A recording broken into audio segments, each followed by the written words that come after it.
네, 계속해서 위클리픽 시간입니다. 김명주 기자님 소개해 주시죠. 네, 저는 얼마 전 발표된 러시아 푸틴 대통령의 새 내각에서 이슈를 가져왔습니다. 키워드부터 보시겠습니다. 네, 러시아 소식이군요. 바로 국방장관입니다. 네. 그 러시아 국방장관이었던 세르게이 쇼이구가 그 자리에서 물러난다는 소식이 최근에 이제 들어보셨을 텐데, 그렇죠. 근데 그 배경에 관심이 모아지고 있습니다. 영상으로 확인하시죠. 네. 네, 지난 14일 푸틴 대통령의 집권 5기 내각이 처음으로 한자리에 모였습니다.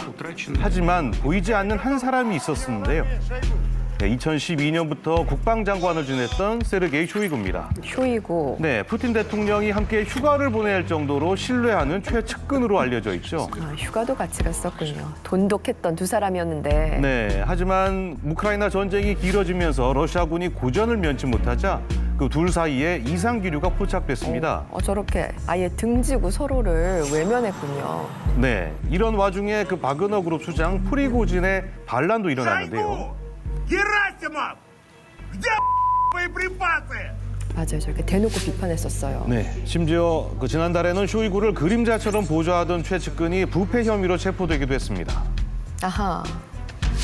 러시아의 새로운 국방장관에는 그 경제 정책을 담당해온 제1부총리 안드레이 벨로우소프가 발탁이 됐습니다.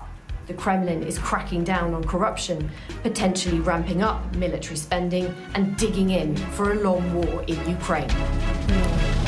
네, 여러 이유로 국방장관이 교체됐군요. 그래도 교체라는 점은 상당히 의외입니다. 왜냐하면은 프리고진 반란 때도 책임을 그에게 묻지 않았었잖아요. 그렇죠. 지금 이제 우크라이나 전쟁이 2년 넘게 현재 진행형인데 당연히 이제 러시아 국방장관은 유임이 될 거다 이런 예측이 많았는데 네. 뜻밖의 그 교체 카드를 쓴 겁니다. 그렇군요. 이번 그 푸틴 5기 그 내각에서 그 안보 분야에서 유일한 인사 변동이기도 했는데요. 네. 이제 그렇다 보니까 이제 서방 주요 외신들의 보도를 보면 축출이다, 경질이다 이런 단어를 써가면서 그 쇼이구가 사실상 좌천됐다는 보도들을 이어갔습니다. 더 이상 그럼 그가 필요 없어진 걸까요? 근데 주변에 그 러시아 전문가들한테 좀 얘기를 들어봤더니 그 추출됐거나 푸틴 눈밖에 났다 그렇게 평가들은 많이 하지 않더라고요. 그 정도는 아니다. 예, 왜냐하면 푸틴이 사람 쓰는 걸 보면 한 번 사람을 쓰면 굉장히 오랫동안 쓰는 것이고 또 자기한테 충성을 하는 사람들을 그렇게 매몰차게 내쫓지는 않는다라고 합니다. 네. 그 대표적인 예가 라브로프 그 외무장관이죠. 무려 20년째 자리를 지키고 20년. 있고요.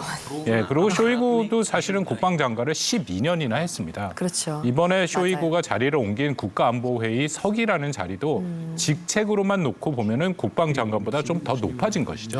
그래서 최소한 체면 치레는 해줬다. 뭐 그런 평가가 대세라고 생각합니다. 그렇군요. 알겠습니다. 저는 좀 이 쇼이구 후임으로 국방장관에 오른 안드레이 벨로우소프라는 인물이 경제 전문가잖아요. 지금 전쟁 중인데 경제 전문가를 앉혔단 말이에요. 좀 네네. 특이합니다. 저도 이제 경제 쪽 인사가 국방장관 자리에 앉아서 좀 관심 있게 봤는데요. 이 벨로소프라는 사람이 모스크바 주립대학교 경제학과를 졸업을 했죠. 그리고 러시아 관련 경제연구소에서 꽤 오랜 기간 근무를 했습니다. 네. 그리고 참고로 2012년부터 푸틴 행정부 하에서 경제개발부 장관으로 발탁이 된 다음에 꽤 오랜 기간 동안 지금 푸틴 행정부와 함께 하고 있는데요. 경제통이네요. 네, 일종의 경제통입니다. 실제로 이제 2022년에 전쟁이 터졌지 않습니까? 전쟁 이후에 전시 동원 경제안이라는 걸 만들어 가지고 최근에 보시면은 전쟁 상황에서도 불구하고 러시아 경제가 굉장히 안정적인 모습을 보여주고 그렇죠. 있거든요. 굉장히 큰 공을 세워 가지고 푸틴에게도 인정을 받은 그런 사람이다라는 평가가 있습니다. 네. 이제 이런 사람을 국방장관에 앉혔다라는 걸 볼 때 실제 지금의 전시 경제가 장기화되는 것을 대비하는 포석이 아니냐 이제 이런 해석이 좀 지배적으로 작용을 하는데요. 네. 참고로 말씀드리면 지난 2년간 러시아의 국방 예산이 GDP의 3%에서 지금 6.7%까지 꽤 큰 와. 폭으로 늘어났습니다. 그러네요. 이 큰 예산을 갖다가 효율적으로 관리하기 위해서는 국방에 대한 경험도 되게 중요하겠지만 경제를 바라보는 관점 이런 것들도 굉장히 필요하기 때문에 이런 점을 감안한 인사가 아니냐 이런 평가가 나오고 있는 거죠. 그렇군요. 또 궁금한 것이 그러니까 휴전이나 종전하지 않고 당분간 전시 경제 체제로 쭉 끌고 가겠다라는 의지가 보인다는 건가요? 네, 이제 그 전시 경제 체제가 이제 어떤 명분으로서 이제 좀 크게 작용하고 있는 것은 팩트인데요. 그 외에도 좀 다른 해석들도 좀 있습니다. 뭡니까? 이제 왜냐하면 아무리 전시 경제 체제라고 해도 국방에 대한 경험이 크지 않은 사람이 국방장관 하는 게 맞느냐 이제 이런 의구심이 들 수밖에 없는 거잖아요. 그렇죠. 근데 앞서 화면에서도 이제 보셨던 것처럼 지난해 이제 프리고진의 반란도 있었고 그리고 러시아 군부의 부패 문제도 있었습니다. 네. 이런 것들 때문에 푸틴 대통령 입장에서는 푸틴 입장에서는 약간은 이 군부에 대한 견제를 좀 강화해야 된다. 이제 이런 인식이 좀 자리한 것 같습니다. 네네. 그러다 보면은 군부하고는 인연이 없는 관련이 없는 그런 자신의 이제 경제 관료로 임명을 해가지고 군부를 직접적으로 통제할 수 있는 통제력을 갖추는 게 필요하다. 네. 이런 포석으로 해석하는 경향도 있죠. 해주신 설명도 참 일리가 있는 네, 그런 것 같습니다. 부분이네요.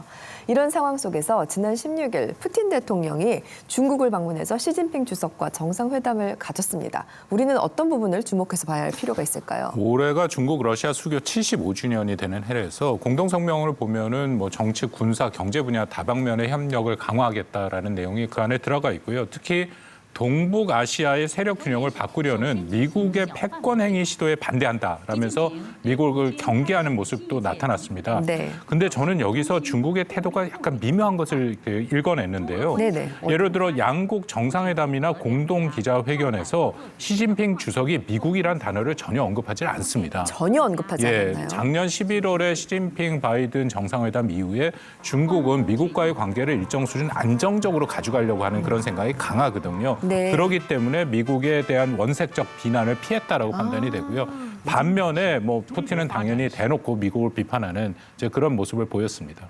그런 부분이 있어요. 네, 그리고 이번 그 푸틴 대통령 방중에서 눈여겨볼 부분이 그 하얼빈 방문이거든요. 이제 네. 하얼빈이 어떤 도시냐면 중국의 대표적인 군수 공업 도시입니다. 네. 그 푸틴이 여길 갔다는 것 자체가 그러면 중국이 지금 러시아가 이제 중국과 어떤 무기 거래 협의를 좀 하려고 하는 게 아니냐 이런 조심스러운 관측을 네, 좀 네. 해볼 수도 있는 대목이거든요. 군사 지원 가능성. 그렇죠. 이런 근데 이제 푸틴 대통령이 지금 화면에도 보이지만 그 하얼빈 공대를 방문한 사실은 이제 공식적으로 좀 확인이 됐는데 맞습니다. 여기가 어떤 학교냐면 이제 미국 기술을 이용해서 미사일을 개발하려고 하다가 2020년에 미국 정부로부터 이제 좀 제자를 지금까지 받고 있는 그런 학교예요. 그런 곳이네요.